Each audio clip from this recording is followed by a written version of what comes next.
On a campus nestled between majestic mountains and an ever-rushing river, there lived two students whose personalities couldn't be more different. Ethan was lively, optimistic, and always ready to assist others, whereas Nora was quiet, pessimistic, and often kept to herself. They had never spoken until the day their professor paired them up for a group project. At first, their relationship was purely transactional: research, split tasks, and shared deadlines. Ethan tried to make small talk, but Nora only nodded and returned to her laptop.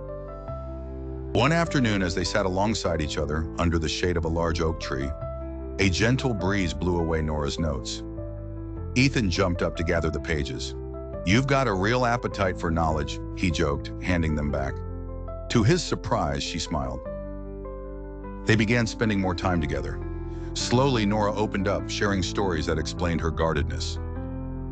She once trusted a friend who betrayed her in a cruel and public way. Since then, she had chosen not to forgive, believing that keeping her guard up was the most efficient way to avoid pain.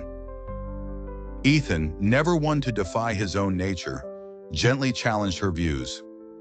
"Not everyone is out to hurt you. Some people show their true colors through kindness." But their fragile bond was tested when they had a heated disagreement during a presentation rehearsal. Nora criticized Ethan's part harshly, calling it feeble and disorganized. Outraged, Ethan raised his voice, something he rarely did.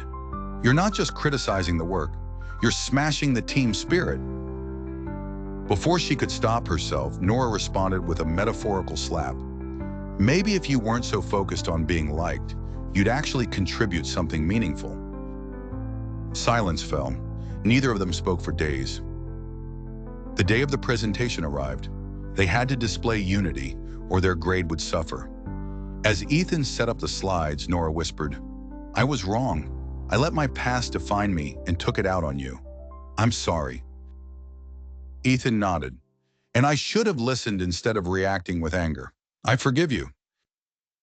Their presentation went surprisingly well, an example of what happens when people wage peace instead of war.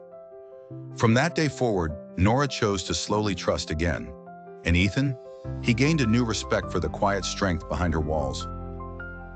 They may not have become best friends, nor did they agree on everything, but they had found something far more valuable: mutual understanding.